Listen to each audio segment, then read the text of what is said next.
জ্ঞানেশ কুমার কিন্তু এখানে হাজির হয়েছে। আমি একটুখানি বলবো দেখানোর জন্য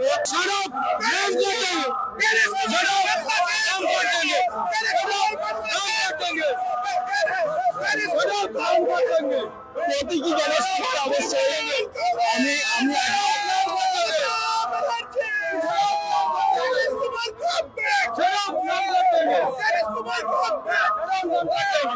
আচ্ছা আমি প্রথমে বলছি ইনি কি জ্ঞানেশ কুমার? আমরা একে জ্ঞানেশ কুমার ভাবেছি, কারণ এর যেভাবে নাম কাটা এবং বাংলাকে যেভাবে জ্ঞানেশ কুমারের নেতৃত্বে বিজেপি সরকার, কেন্দ্রীয় সরকার চক্রান্ত করে বাঙালি এবং সাধারণ মানুষের নাম কাটার যে চেষ্টা করছে, তার বিরুদ্ধে আমাদের ধিক্কার। আমাদের জ্ঞানেশ কুমারের প্রতিকৃতি।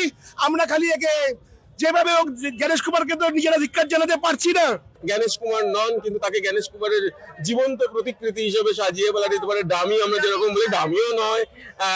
তো সেই দিক থেকে দেখতে গেলে তো অভিনব, এবং তিনি যেটা বলছেন তার ডায়লগ যেটা বলা হয়েছে যে শাট আপ, অর্থাৎ এর সঙ্গে কিন্তু একটা কারণ কিছুদিন যেটা হয়েছে যে উনি এসেই যেটা আমাদের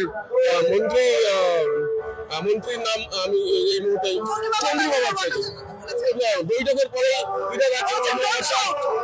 হ্যাঁ যেটা আমাদের মানে খবরের শিরোনামও হয়েছে বিভিন্ন জায়গায় অভিযোগ। হ্যাঁ উনি বলেছেন যে মহিলাদের সেই ব্যাপারটা নিয়ে এইভাবে ধর্ণা মঞ্চের কাছে এসে সেটাকে তুলে ধরা